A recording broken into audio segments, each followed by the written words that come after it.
Bala news ప్రేక్షకులకు స్వాగతం సుస్వాగతం. నేను మీ మధు గుడిపాటి. ముందుగా సంక్రాంతి పర్వదిన శుభాకాంక్షలు.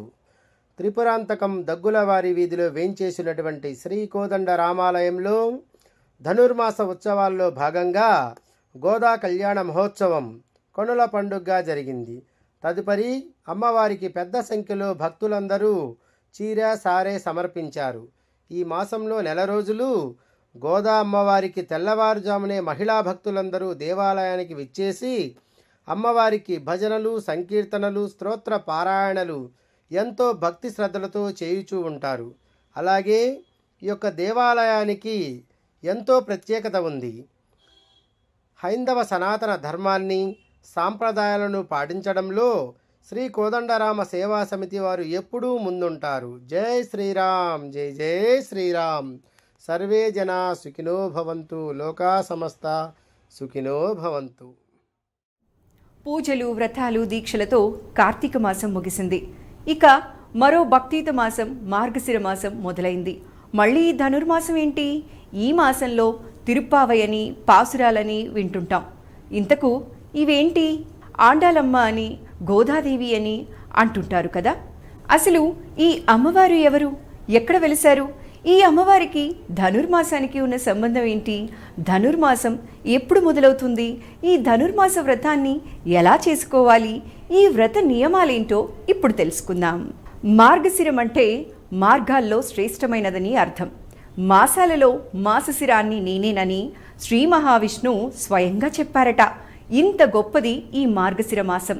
ఈ మాసంలో ధనురాశిలోకి సూర్యుడు ప్రవేశించినప్పటి నుండి మకర సంక్రమణం వరకు ఉన్న కాలాన్ని ధనుర్మాసమని అంటారు.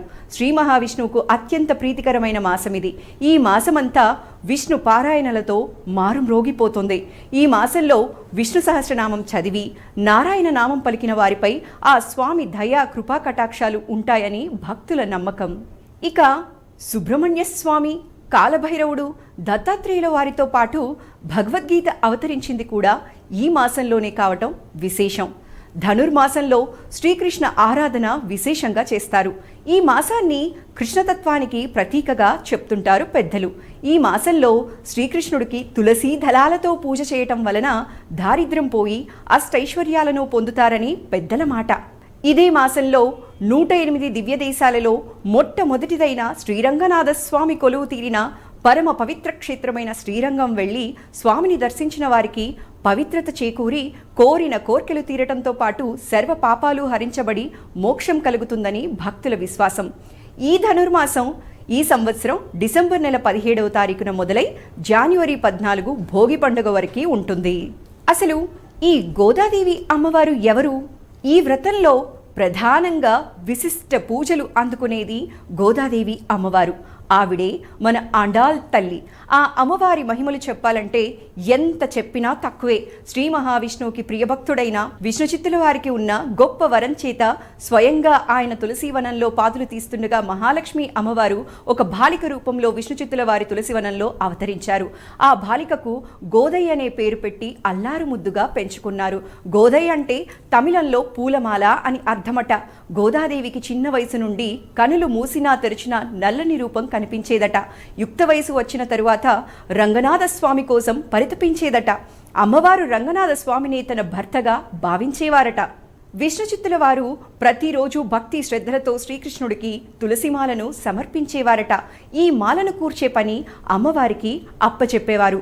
అయితే స్వామికి మాలను కట్టిన తరువాత ఆ మాలను స్వయంగా అమ్మవారు తన మెడలో ధరించి రంగనాథ స్వామిని తన భర్తగా భావించి ఇంటి పెరటిలో ఉన్న బావిలో తన ప్రతిబింబాన్ని చూసుకొని మురిసిపోయేదట.